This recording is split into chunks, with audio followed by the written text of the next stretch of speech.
A vida não é só o que aparenta ser. Foi esse o mote para este podcast, onde conversamos com personalidades que têm uma profissão que também passa pelas redes sociais. Mas não mostram tudo. Ou melhor, não mostram quase nada. E é aquilo que fica de fora do pequeno ecrã que aqui queremos conhecer. Eu sou Inês Duarte Freitas, jornalista do Público, e este é o podcast A Vida Não É O Que Aparece. Silvia Alberto é natural de Lisboa, onde estudou dramaturgia, mas foi como apresentadora de televisão que se tornou um rosto conhecido dos portugueses. Chegou ao pequeno ecrã quando tinha apenas 19 anos, com o Clube Disney, na RTP, e nunca mais parou. Seguiram-se os Ídolos, Operação Triunfo, Dança Comigo, o Festival da Canção ou o Got Talent de Portugal, entre tantos outros programas que se torna difícil enumerar. Nas redes sociais vai mostrando os bastidores aos seus 163 mil seguidores. Bem-vinda, Silvia. Olá, Inês, obrigada pelo convite. O que eu acabei de ler é parte da tua biografia. Sabes o que é que tens escrito na bio das redes sociais? Simplesmente TV host, assim genérico, mas funcional, e depois por baixo tenho o contacto de e-mail da minha agente, a Mariana Roxo. Se eu te dissesse em 2000 que seria quase obrigatório ter redes sociais para ser apresentador de televisão, acreditavas? Praticamente o telemóvel fazia parte da minha vida há relativamente pouco tempo e servia para enviar uma mensagem, e se me dissesses que parte dos trabalhos que hoje em dia aos quais respondemos através do telefone, não é? E que os nossos filhos já começam a ter este entendimento de que às vezes também se trabalha no telefone, porque já tem o e-mail, porque tem uma série de valências que não tinha antigamente, que imagina, para qualquer movimento bancário que tu hoje em dia fazes, tu precisas ter o telefone contigo, o que para mim é desesperante, que acho que não deveríamos ter de funcionar assim, com essa obrigação. E até já podes andar com os teus documentos de identificação todos compilados em formato digital no Podemos telefone. Ir votar só com o telemóvel hoje. Podes ir às compras só com o telemóvel também. E eu tenho até situações caricatas que já me aconteceram. Eu imagino que existam N pessoas. Nós aqui vamos falar de redes sociais, não necessariamente do equipamento, mas é o equipamento onde as consultamos e com o qual andamos todos os dias. Tenho algumas situações caricatas que já me aconteceram justamente por esse comodismo. Sair de casa com o telefone, não ter gasolina, estar no limite da gasolina, ir buscar as crianças e depois deparar-me com, ok, a seguir vou à bomba, mas também não tinha a carteira e o telefone estava sem bateria. Tudo se resolve, não é? Portanto, o telefone a carregar na bomba de gasolina um bocadinho para depois poderes aceder às aplicações, poderes pagar o abastecimento e poderes seguir viagem com duas crianças no carro. Mas nada que eu acredito, esta é uma entre as 1001 histórias que imagino que tanta gente terá para contar se for tão despistada quanto eu. Quem eras tu em 2000 e que sonhos é que tinhas assim na cartola? Em 2000 eu estaria a iniciar o meu percurso em televisão com o Clube Disney. A televisão não estava no meu radar, era no fundo, eu já trabalhava, não era trabalhadora estudante, e no fundo foi o meu segundo trabalho como trabalhadora estudante. Comecei com o Clube Disney na RTP1 e pensava que ia provavelmente estudar Direito. Mas já estavas dramaturgia nesta altura? Não, só mais tarde. Não, aliás, há aí uma alteração à ordem na biografia, porque eu na verdade já estava a fazer televisão e só depois é que vou fazer a formação académica, porque começa tudo muito antes para mim, começa pelo trabalho, e a formação académica foi na verdade um complemento ao meu intelecto, à minha vontade de estudar e de poder. Mas fazias teatro amador, que tinhas feito teatro amador, mas nunca quiseste ser atriz ou percebeste que não era bem por aí? Não, houve um dado momento em que eu pensei que podia ser atriz, porque fazia teatro amador e porque me candidato à Escola Superior de Teatro e Cinema com 18 anos para fazer formação como atriz. Mas sabes que eu sempre fui muito organizada, não seria o termo, mas... Determinada? Não é a expressão. Porque a representação implica muito cerebral. Muito racional e, portanto, isso era sempre um entrave na improvisação, na criatividade, no deixar-te levar, e cedo percebi aos 18 anos, quando fiz provas e não entrei na Escola Superior de Teatro e Cinema para a formação de atores, que aquele não poderia ser o meu caminho.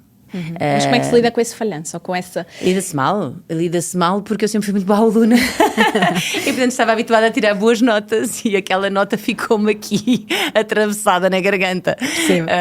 Acabei por na altura ir para publicidade e marketing, porque eu estava a estudar artes, estive poucos meses ali na Escola Superior de Educação em Benfica, e estive poucos meses porque de repente tive que lidar com marketing e com técnicas e com economia e gestão e não, era tudo o que eu não queria fazer. E portanto foi um curso que eu também abandonei. É um curso muito pouco linear, um percurso muito pouco linear o meu, Inês. Depois eu andei por ali, estava na SIC, estava a fazer reportagens, estava a fazer televisão e comecei a fazer rádio, e então ao mesmo tempo comecei em estudos portugueses.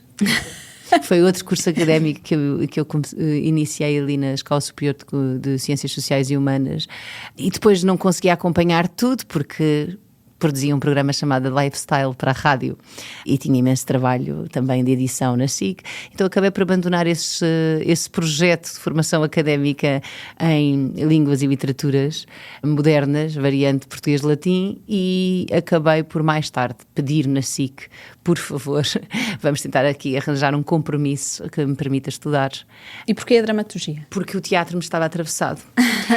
E na medida em que eu já tinha aceitado que não poderia ser atriz, que não era a minha melhor valência, e eu queria fazer alguém que fizesse bem. E eu achava que na apresentação, se eu trabalhasse, eu poderia destacar. E então acabei por dar continuidade ao percurso que começou com naturalidade em televisão, e fui estudar aquilo que me dava gozo, que era o teatro. Portanto, mas foste para a televisão por acaso de um casting? Sim, e os estudos teatrais não são formação de atores, são Exato. dramaturgia, Exato. São estudos teatrais. É um curso extinto já, mas que me deu muita bagagem cultural. Eu fui parar à televisão porque faço um casting para o Clube Disney, com a Patrícia Vasconcelos. Eu era manequim da Central Models, sempre uma forma de ter um extra, de ajudar a família, de ajudar a gestão da casa. Lá em casa éramos 3, eu, a minha mãe e a minha irmã, e portanto já fazia alguns trabalhos de publicidade, agarrava muitos trabalhos que pediam um bocadinho mais, lá está, da representação, um bocadinho mais, e menos a manequim de passarela. Fazia umas quantas sessões fotográficas, fiz uma ou outra, há uns spots muito engraçados, agora muito antigos, que eu tenho o casting, a Patrícia deu-me o casting, ele está na internet, acho que foi colocado na minha página de Instagram há uns anos atrás e é fácil encontrá-lo, mas é rima, 16 aninhos. Eu não vejo aquela menina e quase tenho dificuldade em... Era eu, sabes? Sim. Era eu. Mas a Patrícia é que no fundo foi quem me acompanhou em 2 castings, numa fase inicial em que eu ainda era menor de idade, tinha 16 anos e não fiquei com o trabalho. E depois a Patrícia insistiu comigo para ir a uma segunda fase, passados 2 anos, e eu integrei então a formação do Clube Disney já com o Pedro Penin, e com o Alex Persson e com o José Fidalgo. Ah, uau, não me lembrava dessa. Se fores procurar estas imagens, aliás, eu desafio uma Látia Vanessa a ir procurar agora no programa que tem de arquivo estas imagens do Clube Disney. Eu adoraria rever, confesso. Desde logo eles acharam que eu tinha um ar muito menino e pouco pop, se calhar queriam dar-me um je ne sais quoi, acho eu, e puseram-me loirinha, cabelo curto. Eu tinha uns cabelos enormes, lisos, que nunca tinham visto tinta na vida, portanto castanhos até aqui, e a televisão transformou-me numa menina com um cabelo assim mais... E que ficaste mais com esse cabelo mais claro. Sim. E curto, e todo cheio de cor e loirinha. Era outra pessoa. Eu cheguei a casa e chorei nesse dia da transformação de imagem. Olhei para a minha mãe e disse: o que é que vocês acham? A minha irmã. E elas... eu desabei. Eu não estava habituada, claro. Mal sabia eu o que me esperava. Mas a RTP foi a tua escola de televisão? Eu diria que a Fábrica de Imagens, a produtora, foi a minha escola de televisão. Seria injusto que não fosse assim, porque o programa, o Clube Disney, passava na RTP1. Mas o José Luís Carvalhosa, o Diogo Vaz Pereira, a Isabel Silva, o Shorty, foram os meus mentores. Foi com eles que eu aprendi a fazer televisão, a olhar para uma câmara, a distinguir o que era um tally, a fazer televisão em direto, porque sem dúvida é diferente entrar com o Ídolos já em 2001 em direto, quando já levava uma bagagem de 2, 3 anos a fazer diretos para o Clube Disney, todas as manhãs, todos os sábados de manhã. Sim. E tenho muito boas memórias, bem presentes, desses tempos em que se viajava pelo país com uma autocaravana e gravávamos um programa numa das cidades, e depois no dia seguinte, ou no final da semana, aliás, ao sábado, fazia-se o programa em direto. E depois vínhamos para o estúdio na semana seguinte. Era muito exigente o Clube Disney e era muito prazeroso. Esta formação depois já não voltou a repetir-se, porque quando o formato transita para a SIC, sei que era uma lógica de estúdio diferente. Nós éramos itinerantes. Sim. Eu gostava muito dessa vida de salto e banco, adorava. Foi especial. E nesta altura em que algumas pessoas questionam a importância do serviço público de televisão, como é que rebates essas críticas? Como é que a RTP mantém o seu lugar e deve manter o seu lugar? Para mim é inequívoco que qualquer Estado de Direito tem de ter associados a si uma série de serviços mínimos base. E aquilo que custa a RTP diretamente ao bolso de cada cidadão é irrisório comparativamente, se comparado com aquilo que entrega, com aquilo que dá. Tu tens, é algo que, sem pejo te digo, porque se ouve muito, cada vez que há uma oposição em relação ao teu posicionamento, à forma como tu pensas, enquanto figura pública, enquanto rosto da RTP, eu acho que existe uma resposta do público, sobretudo nas redes sociais, onde as pessoas, portanto, escondidas atrás do seu ecrã do computador, dão liberdade, portanto, aos pensamentos mais livres e mais negros que têm. E muitas das vezes existe um ataque direto a estas pessoas, a nós, e a frase que repetidamente se ouve é: mas eu pacto o teu vencimento, o teu ordenado, mas se não fôssemos nós, nem sequer está com o irrelevante que é a tua prestação de serviço, não é? E eu já estou a ser simpática com as palavras. Se não fôssemos nós, não é? Tu não estarias aí. Portanto, no fundo, convidando-te a calar-te, a não ter uma opinião, porque não tens direito a ela, porque estás a ser subsidiada. Quanto a isso, tenho a dizer que é bastante desagradável, por se pensarem, são cêntimos que estão associados a esse cálculo. Não sei se há razão, não chega a ser... se calhar, os valores se calhar não são estes, mas são 13, 18 euros ao ano. Um espectador tem direito a um serviço de informação de qualidade. De vários canais, em multiplataforma.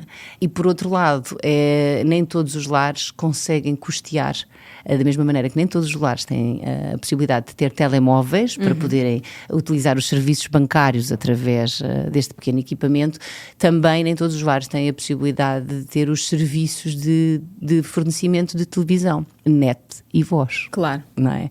Que são estes pacotes que somos todos obrigados a pagar. Portanto, eu acho essencial, acho obrigatório que exista um serviço público de televisão e não creio que esteja sequer em questão o porquê da sua necessidade. Se me disseres que existe a necessidade de uma adaptação constante, que tem que ser do seu tempo, tem que ser do agora, e eu acho que a RTP tem feito esse caminho, sem dúvida, não é? Ninguém quer ficar cristalizado no passado. Nós estamos todos aqui presentes, vivos, somos todos de agora. Certo. Com idades diferentes, com percursos distintos, mas a acompanhar os tempos que estamos a viver. Como é que achas que a RTP e a televisão têm feito esse trabalho de chegar às novas gerações, que muitas delas já não têm o hábito de ver televisão, como nós tínhamos, sentávamos em família todas as noites, não é? E víamos televisão. A realidade da televisão em si está a mudar. Hoje em dia nós não consumimos televisão da mesma maneira, sabemos isso.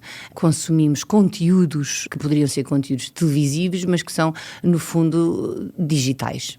E essa capacidade de responder multiplataforma, todos os canais têm estado a adotar, é o segredo para acompanhar onde é que estão os espectadores, não é? O foco mudou. Sabemos que o foco hoje em dia está nas redes sociais e que se calhar é mais provável que a disponibilidade e concentração de um espectador ou de um ouvinte, no teu caso, se prenda mais com o soundbite que tu vais colocar depois se calhar na página web Instagram do público, exatamente, o Instagram do público, do que propriamente ouvir toda esta nossa conversa. Claro, e o mesmo acontece com o que nós escrevemos no jornal, não é? Portanto, esta tua capacidade de edição daquilo que nós aqui estamos a fazer efetivamente vai ditar aquilo que vai ser o consumo. Se vês um projeto como o Got Talent, como é que a RTP responde, um Got Talent, um The Voice, um Taskmaster, são projetos que têm uma expressão digital enorme. Sim, eu ia comentar isso. É muito engraçado como os programas têm ganhado uma nova vida através das redes sociais. Sim. Nós vemos no TikTok ou no Instagram certos que se tornam virais, não é? Sim. Também e tens ideia se as pessoas depois vão efetivamente ver o programa completo? Existia muito esta ideia do Video Kill the Radio Star, lembras-te? Não é? Até está, aliás, aliás, gravado para todo sempre numa canção. E a video didn't kill the radio star after all, Sim. não é?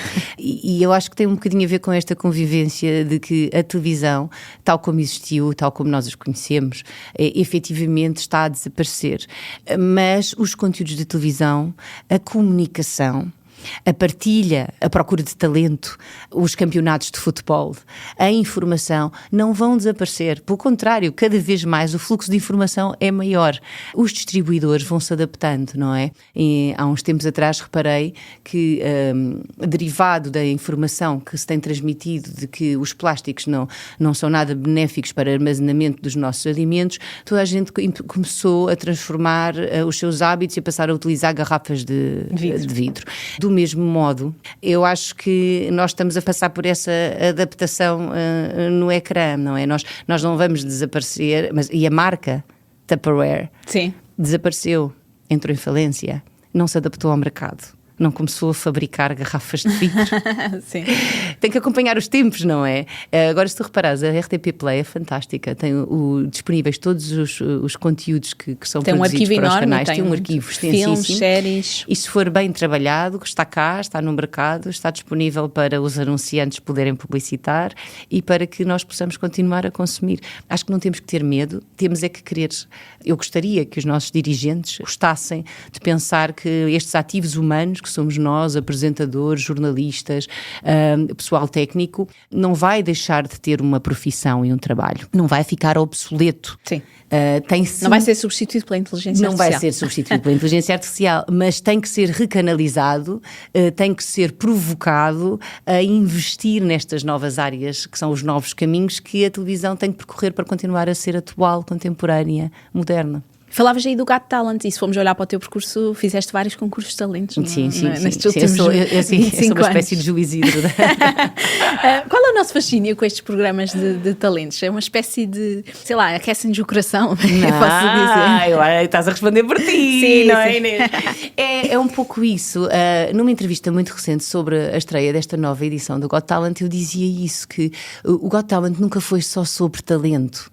É sobre histórias de pessoas com as suas fragilidades, com os seus sonhos, com os seus medos, com a sua vontade de fazer e com a sua coragem, com a sua bravura, com a sua intensidade e que, pura e simplesmente, o que os distingue desde demais é ter dado o passo para enfrentar um palco maior e uma exposição enorme e poder receber um momento que se calhar vai ser memorável para o resto das suas vidas, ou por outro lado, se calhar, receber palavras que são guias e que te afastam daquele caminho, porque se calhar não é o teu.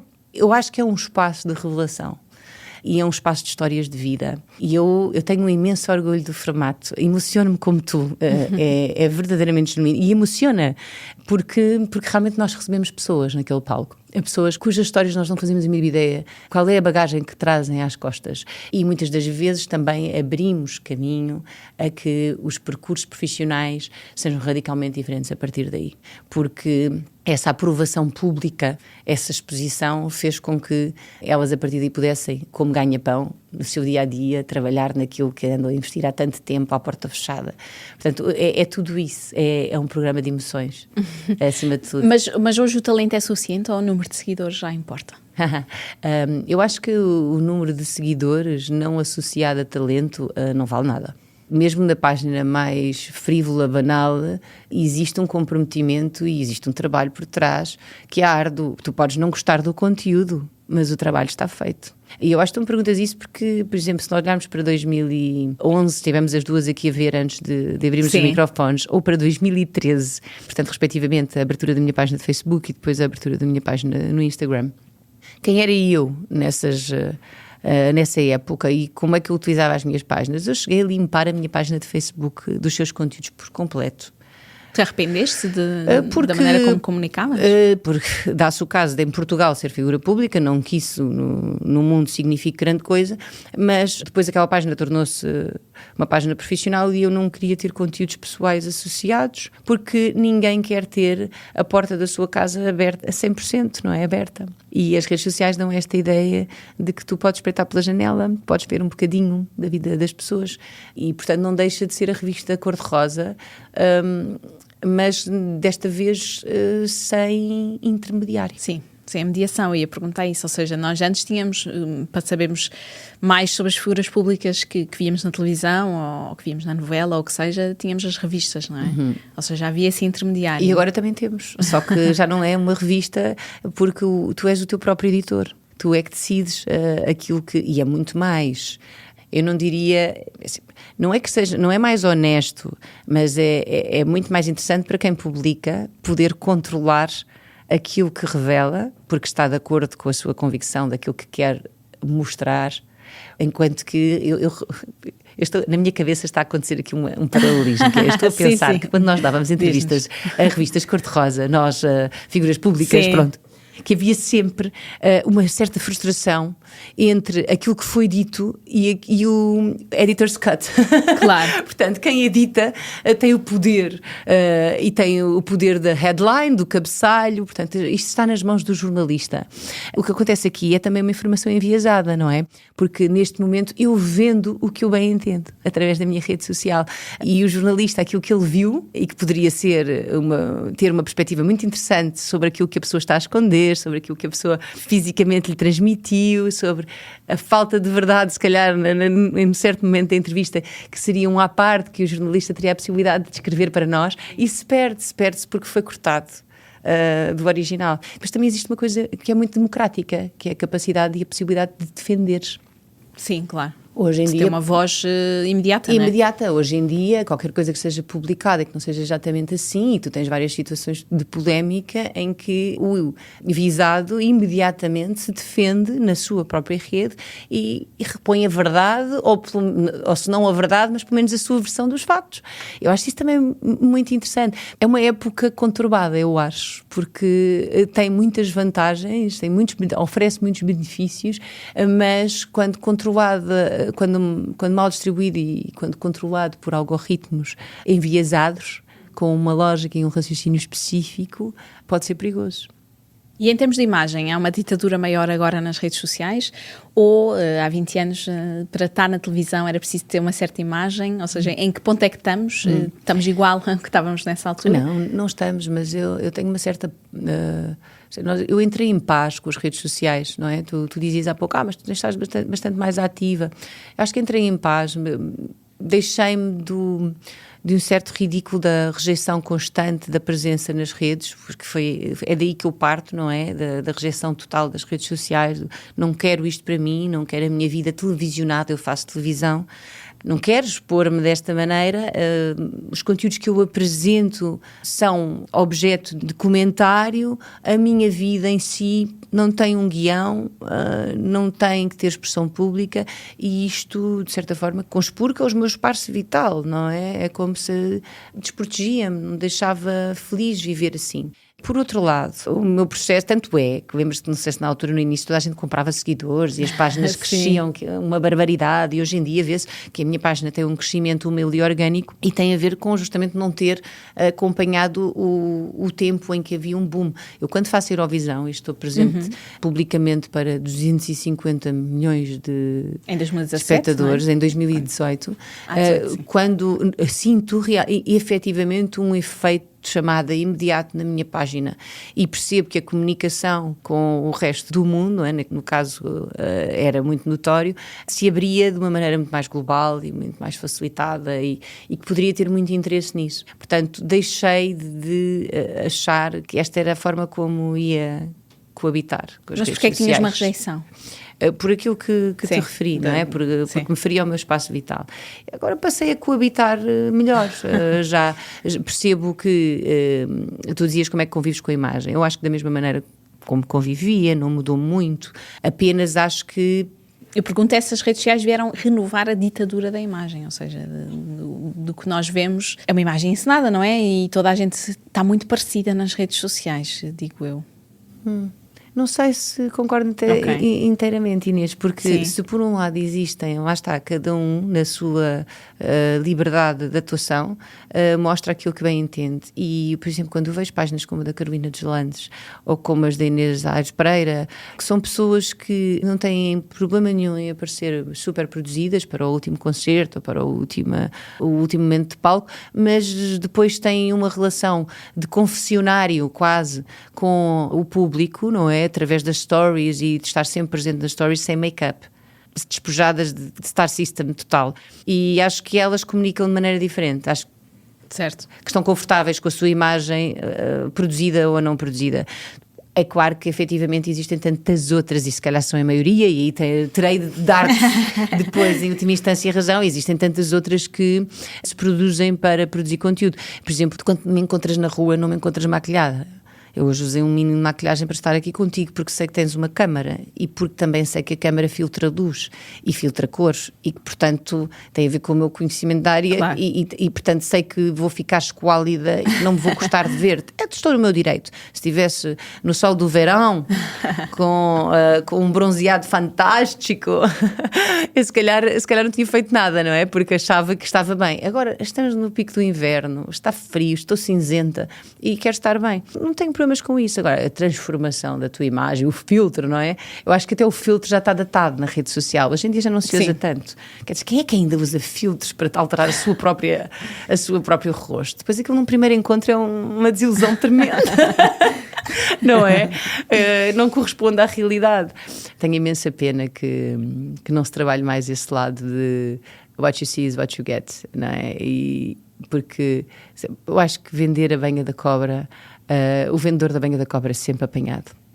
E toda a gente sabe que se fores visto ao vivo e depois o conteúdo não te agradar, a desilusão é que vai fazer as pessoas lembrarem-se de ti e não aquilo que tu acabaste por criar. Mas na televisão também há mais diversidade de imagem hoje? Não achas que há?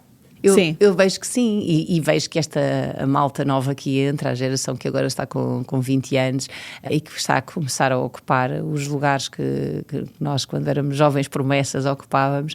Tu não, porque tu tens uma jovem, mas eu, que é diferente e que traz coisas novas. O Júlio Isidro, a propósito, deu uma entrevista recentemente ao Daniel Oliveira e eu revejo-me nas suas palavras, acho que é sabedoria pura aquilo que eu expressava, e ele dizia que não se trata de, não eram estas as palavras que utilizou, mas não se trata de aniquilar, nem ter medo do conhecimento e do que chega de novo, mas também não se trata de colocar os velhos num canto e dizer que eles não têm nada para dar. Trata-se desta sinergia bonita, deste encontro de almas, que é capaz de produzir coisas maravilhosas quando decide juntar-se. Acho que é mais por aí. E tu tens estado há quase de 2000 até 2026, não é? Quase 30 anos, podemos dizer assim. Caramba! Sempre... A fazer o quê? Sim, sempre... Fazer nada! Sempre no ecrã. É uma questão de consistência ou um toque de sorte também? Ou é muito trabalho? Eu acho que é uma questão de consistência, de paciência, de boas escolhas, de escolhas difíceis, sempre pautadas por muito rigor. São escolhas que não são feitas só por mim, são feitas em equipa, com a minha Mariana Roxo, que me acompanha há 20 anos e que recebeu todas as dores, sofreu todas as dores comigo e viveu todas as alegrias também. E passa por isso, passa por saber que há passos que tu dás no teu caminho que podem não ser os mais certos, são um risco, e depois sofrer as consequências do risco que tomaste, ou esperar para ver. E muitas das vezes no meu percurso tem sido a resiliência, tem sido esperar para ver, porque se tu reparares, não sou um dos rostos mais ativos da RTP agora, mas já fui.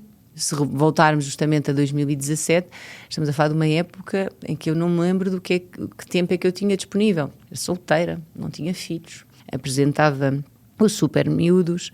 Acho que era o Super Miúdos. Não, mentira, não era o Super Miúdos, era o The Brain, que se chamava, não me lembro o nome, em inglês o original era o The Brain.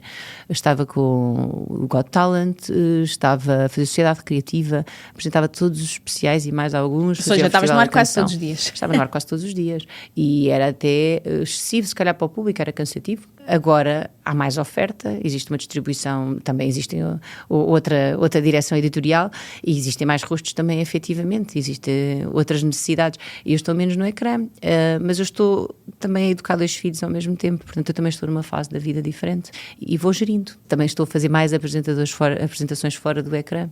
Acho que acaba por ser natural esta transição, não é?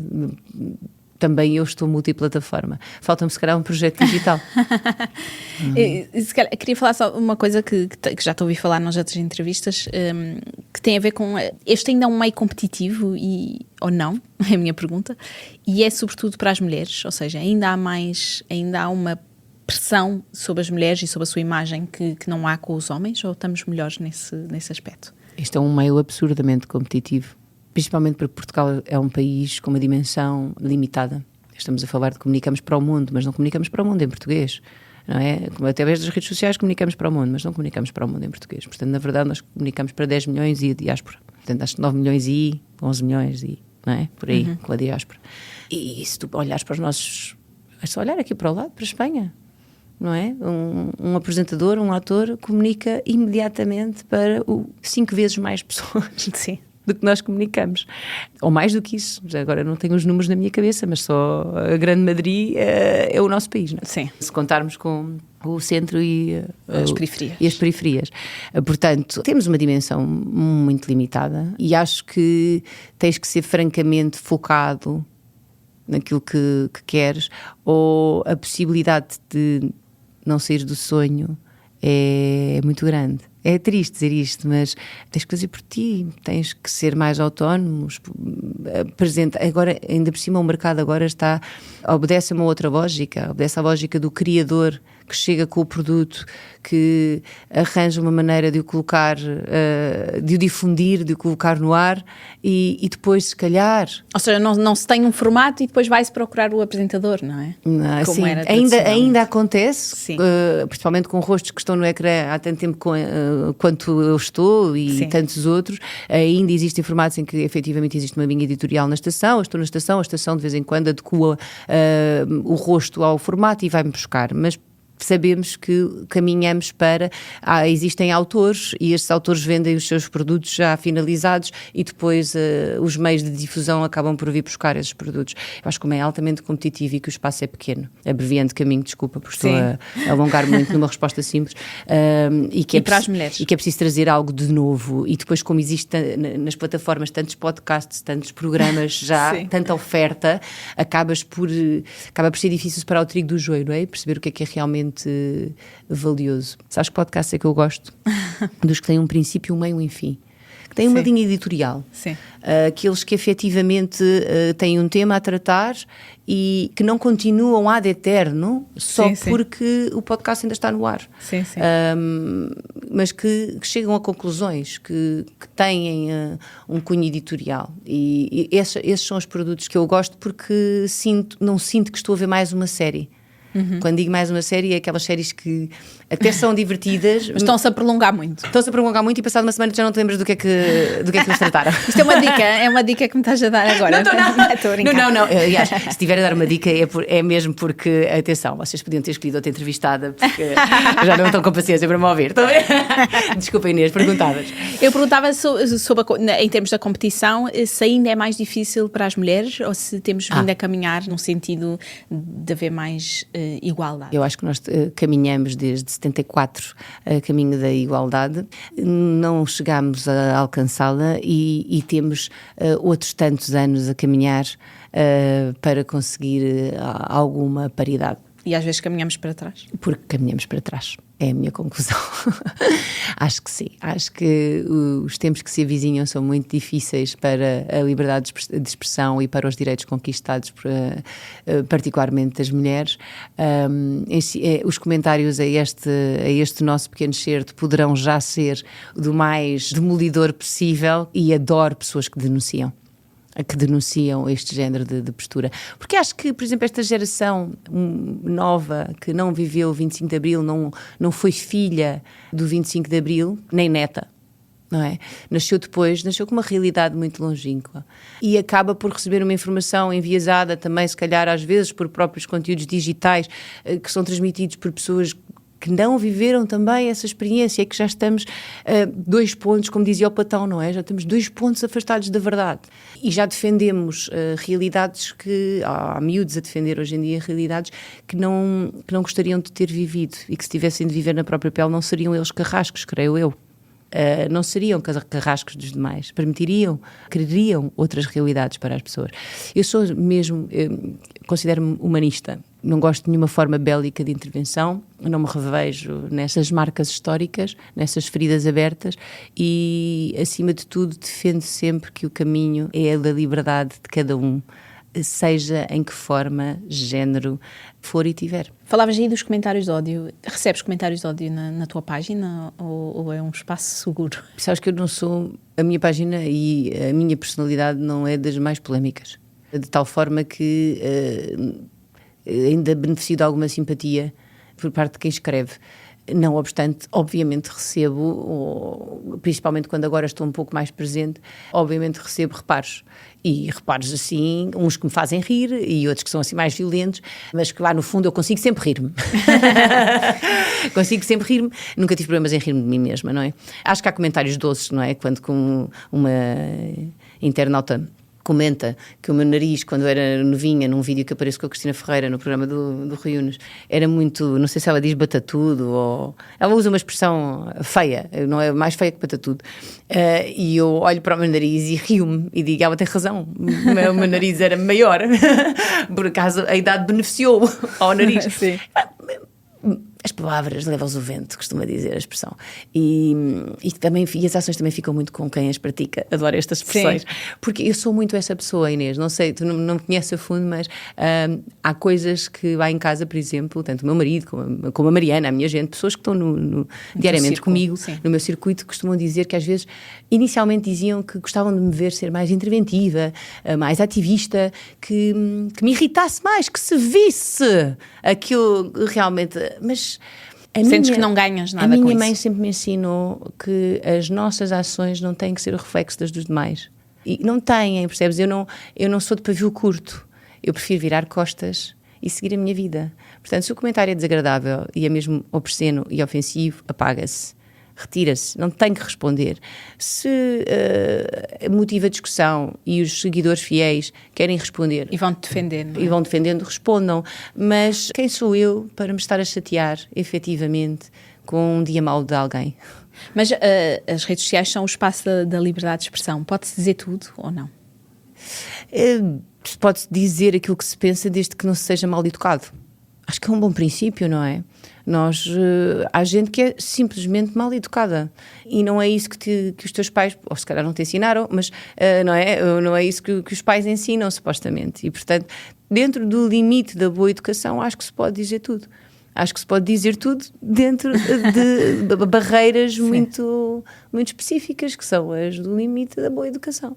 Aqui nesta conversa já mencionaste várias vezes os teus filhos. Que gestão é que fazes da exposição deles nas redes sociais? Olha, é difícil quando tu tentas dar é curioso, tenho que fazer aqui um antes, não é? Sim. Portanto, estamos a falar de uma página que só vive de parcerias com as marcas que me vestem, looks, fotografia do look, e não reflete a minha personalidade nem aquilo que eu sou. Como tu dizias, é muito plástica. Há páginas que são plásticas, aquela página era muito plástica. É a falta de realismo. Foi essa falta de realismo. Ou seja, era só uma página para divulgar o trabalho. Para divulgar o trabalho, no fundo fazer agradecimento, não é? A estas parcerias, demonstrar um ao outro evento que fazia. E efetivamente não tinha valor para mim, não lhe dava o valor. E eu tenho tentado dosear, dar esse realismo, para que tu me conheças efetivamente um bocadinho melhor. Acho que se calhar está a ser possível através destes pequenos momentos que eu estou a adicionar. Mas os meus filhos não podem aparecer. Portanto, houve uma outra circunstância em que a gestora de redes com quem eu tenho estado agora a trabalhar, quando quero colocar as crianças, coloca de costas. Elas fazem parte da minha vida. É real. Estão lá. Não é? Mas se calhar fotos de frente é de evitar, porque depois caímos no ridículo do coraçãozinho no rosto. Coisa que já aconteceu e com a qual eu não me identifiquei. Achei... Mas ou seja, tens alguém que faz esta gestão contigo? Agora, Muito recentemente estou a começar a investir Porquê é nisso. que decidiste fazer isso? Porque eu não tenho tempo para captar imagem. Hoje em dia, trabalhar para as redes sociais é uma profissão tão legítima quanto outra qualquer. Implica uma equipa que esteja disponível para editar o conteúdo, se se quer fazer o trabalho bem feito. Eu acho que ainda já estamos longe do momento, já se passaram 10, 15 anos, não é? Do momento em que havia um Instagrammer e o Instagrammer colocava as suas fotos dia a dia. Sim, mas essas páginas cresceram e depois tornaram-se páginas profissionais. Mas a pessoa dedica-se inteiramente a ser influencer. Claro, e esse não é o teu trabalho. E esse não é o meu trabalho. O meu trabalho é ser apresentadora, é ser mãe, tenho eventos para apresentar, não posso estar dedicada à página. Portanto, para que a página possa refletir um bocadinho daquilo que está a passar no meu dia-a-dia, mas existe tu a sentiste uma necessidade de ter uma equipa. imposição para partilhar mais, ou foi uma coisa que percebeste que estavas a ficar para trás? Eu acho que já fiquei para trás, disso não há dúvidas, foi um tempo que eu não acompanhei, é meia culpa total, eu nunca me senti identificada com a partilha da vida pessoal e, portanto, sempre associei a partilha das redes sociais não a um negócio e não à tua área de comunicação, mas à partilha dos teus momentos, lá está, a revista Cor-de-Rosa, e é um pouco como tu olhas para o Ricardo Araújo Pereira, que faz o trabalho magnífico que faz e que é incapaz de ter uma página pessoal, porque efetivamente aquilo que ele vende é aquilo que ele tem para dar, é muito mais do que o seu dia-a-dia comezinho de fazer os ovos ao pequeno almoço, não é? E colocar. Agora, se os ovos forem os da Joana Barrios, é bom que a Joana os poste. Eu sou seguidora e gosto muito de ver todos os pratos que ela concebe, dos mais elegantes e bonitos às mexórdias da manhã, porque ela alimenta-me com as palavras e com a comida. Depende, não é? Da tua área de intervenção e daquilo que efetivamente tens para comunicar. E, sem dúvida, se eu não tinha nada que eu considerasse útil comunicar, não havia razão de ser que a minha página não fosse mais do que uma exposição de vestidos. Há uma área a descoberto, não é? Que é este meu gosto pela... E muito não gravo, Inês.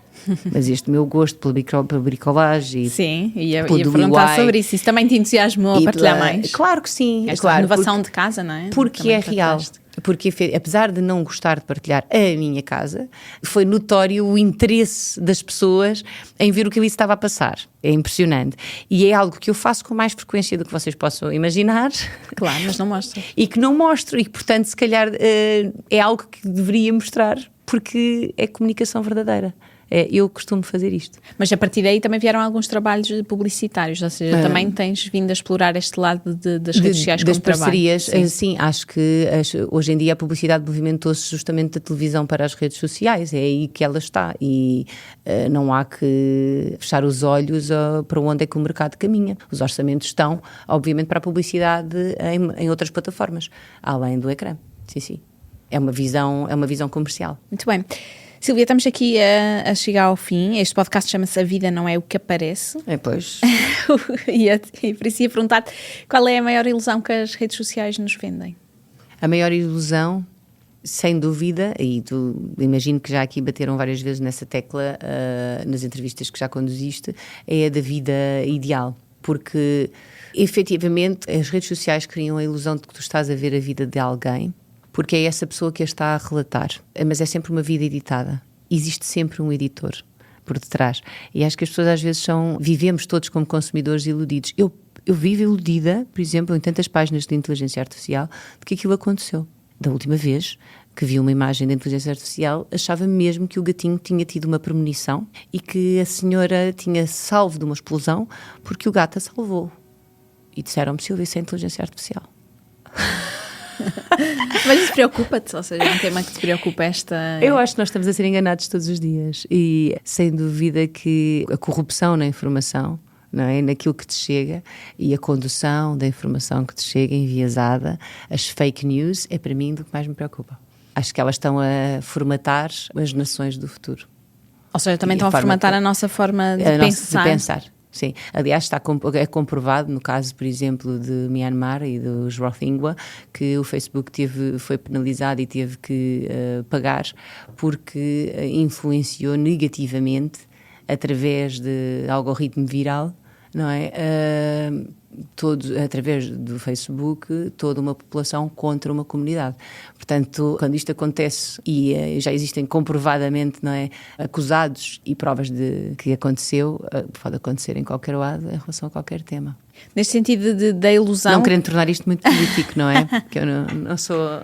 Toda a nossa existência é política, não é? Sim, mas toda a nossa existência é política. O que é que as pessoas acham que sabem sobre ti, quem te segue e que não sabem? Isto é ter uma pretensão de que eu acho que sei o que é que as pessoas sabem sobre mim. Eu não sei, eu acho que espero que saibam que eu sou boa pessoa. Pelo menos era isso que eu gostava que soubessem. Que não almejo ser muito mais do que isso. Que sou uma pateta alegre, que o avançar da idade não me assusta, que vivo feliz nos meus 44 a caminhar para os 45 anos, com todas as minhas rugas e marcas de expressão. Espero que saibam isso, que eu não vou mudar porque estou a envelhecer, mas que as pessoas mudam, porque os aspectos negativos vamos sempre a tempo, as pessoas inteligentes vão sempre a tempo de os corrigir. E, portanto, espero que saibam isso. Agora, não te sei dizer o que não acham. sabem. Não te sei dizer. Temos feito aqui um jogo, todos os episódios, Sim. em que eu te vou sugerir 2 temas que são populares nas redes sociais e tu vais escolher que tema é que dás like e que tema é que fazes scroll. Ou Ok. seja, o que é que gostas e o que é que que eu não não gostas. gosto? Então vamos lá. Vídeos de receitas Like. ou vídeos de renovação de casas. São são duas, achei que iam ser 2 categorias difíceis de escolher para ti. Adoro. Eu sigo uma página de uma francesa que faz os melhores bolos do mundo e eu e a minha filha não conseguimos, às vezes quando não temos nada para fazer, temos que ver ela a fazer aqueles bolos. Que são bolos que nos fazem sonhar, que nos deixam felizes, sabe? Sim. Dica seguinte, dicas de parentalidade ou vídeos de cães e gatos fofos? Cães e gatos fofos, ninguém tem paciência, peço desculpa, para dicas de parentalidade. Até porque agora estamos na época da parentalidade positiva e eu não acredito em mães que não gritam de vez em quando, em que não perdem os papéis, percebes? E portanto, acho que hoje em dia os pais são muito escrutinados, demasiado. Também é por esse motivo que não partilhas muito sobre esse tema? Eu não partilho muito sobre esse tema, não tenho problema nenhum em falar sobre ele, mas não sou adepta da palmada no rabo de todo, não toco no fio de cabelo dos meus filhos, está fora de questão, mas caramba, esta ideia de que os pais agora, que as crianças são de vidro e os pais não podem partir um prato, não é verdade, senhores, não é verdade. Bom, isso sim é publicidade enganosa. Sim. Nas redes sociais. Última, vídeos sobre história da moda. Vídeos sobre história da moda. Ou vídeos sobre política? Vídeos sobre política. Para quem não sabe, eu comecei com o meu percurso como manequim. Sou ótima como barro para me poder investir e despir e brincar às modas, façam o que quiserem. Sim, costumas fazer o programa da Moda Lisboa na RTP. Sim, eu faço há 8 anos. Sim, eu sei. Mas eu entendo zero de moda. Zero. Eu sou a pessoa que veste uma t-shirt, umas calças e que pergunta, provavelmente à primeira pessoa que está em frente, se isto coordena e se é adequado para a ocasião. Por isso é que existe uma pessoa chamada Paula Farraia que me veste para a televisão há 20 anos. É um trabalho. Merece ser pago porque eu não teria a mínima paciência para escolher o que vou vestir. Portanto, sem dúvida política e com vontade sempre de saber mais. Muito bem. Sobre este tema ainda, o que é que o teu algoritmo está sempre a sugerir? Ai, Inês, houve uma altura, confesso-vos... Ou seja, que uso é que fazes tu própria das redes, não é? Não, eu tive que tentar mudar o meu algoritmo. Havia uma altura em que eu só recebia... eu não quero dizer isto, mas vou dizer... posts de crianças doentes. Mas sistematicamente, e não há nada pior. Deve ser, se calhar, o reflexo dos meus medos, não é? Para uma mãe. Sim, e portanto, estou sempre disponível para ajudar, para divulgar, com todas as causas, podem me escrever à vontade, eu divulgo, mas efetivamente era um conteúdo que me deixava muito, muito triste, sistematicamente, e portanto tive que passar a fazer scroll rapidamente cada vez que notícias destas me chegavam para poder começar a ter outro tipo de sugestões. Muito bem. Também gosto muito de empreendedorismo, pessoas que investem, este tipo de scroll ou de life purpose, gosto muito deste tipo de conteúdos. Mas nunca te preocupaste com o teu uso das redes sociais no sentido de pensares, ok, está a ser demais? Não, porque efetivamente não é uma regra lá em casa, e deveria ser. Eu estou a trabalhar nisso, mas efetivamente eu sou antiga, Inês. Não sei se já reparaste, eu nasci em 1981, eu ia dizer em 1932. Em 1981. Então, na verdade, eu consigo conviver uma tarde inteira sem o telemóvel, eu consigo esquecer-me do telefone e depois dizer, mas não atendes, eu precisava mesmo falar contigo. Eu consigo não estar nas redes a tarde toda e estar simplesmente a fazer furos na parede, a montar o meu próximo toalheiro. Isto é altamente terapêutico, recomendo. Porque eu li uma entrevista onde dizias que ainda é um esforço para ti. O telemóvel não é... As redes sociais não são uma extensão do teu braço. Não são uma extensão do meu braço. De todo, as redes sociais são difíceis, não é orgânico, e por isso é que acho que a postura mais correta é, se tenho que ter redes sociais porque tenho uma profissão que é pública e que comunica, efetivamente tenho que ter alguém que me ajude a fazer essa gestão e a captar os momentos onde eu estou a fazer o meu trabalho, onde estou a apresentar, onde estou a fazer outras coisas. Não, é impossível de outra maneira. Não, eu não consigo estar... Eu perco horas do meu dia se tiver que ser eu a fazer um post. Estamos a chegar aqui ao final e queria olhar para o futuro. Colocas a hipótese de sair das redes sociais? Alguma vez colocarias essa hipótese? Às vezes tens essa vontade? Sendo mais incauta há uns anos atrás, eu diria que sim. Aos dias de hoje, acho que é impensável. Acho sair das redes sociais faria sentido se eu deixasse esta profissão e me fosse dedicar a outra área que não a da comunicação. A comunicação, se tens ali o veículo para executar o teu trabalho, porque é que te vais desconectar dele? Não é um ato inteligente. Mas assim, num cenário apocalíptico, se fosse acabar as redes, como é que seria a tua publicação de despedida? A minha publicação de despedida seria com certeza o nascer do sol, porque há todo um mundo para ver, ou nascer ou o pôr do sol. É das imagens que eu mais retenho quando estou afastada do meu telefone e das redes, e normalmente quando estás de férias recordas de todos os pôres de sol. Lembra-me, por favor, um pôr de sol de qual tu recordes, aqui em Lisboa a trabalhar diariamente. Aqui não me lembro. Porque não os contemplas. Portanto, se me dissesses, escolhe uma palavra, contemplação. Acho que está muito ligada, se calhar, até à meditação, não é? Simplesmente estar, a ver. Estar no momento. A estar no momento. E, portanto, eu se calhar escolheria isso. Muito bem, fica aqui a recomendação para verem o pôr do sol hoje à tarde. Agora vão todos... Não, a recomendação não é essa. Não, sem o telemóvel. Não, hashtag pôr do sol, todos nas redes sociais. Hashtag pôr do sol, hashtag Silvia Alberto. Fica o desafio. Muito bem, Silvia, obrigada. Obrigada a ti, obrigada, Inês. E assim nos despedimos. Podem continuar a acompanhar a Silvia Alberto nas redes sociais e já agora ao público também. Quanto ao podcast A Vida Não É O Que Aparece, sigam na sua plataforma habitual e até para a semana. Para não perder os novos episódios, subscreva este podcast do Público na sua aplicação preferida.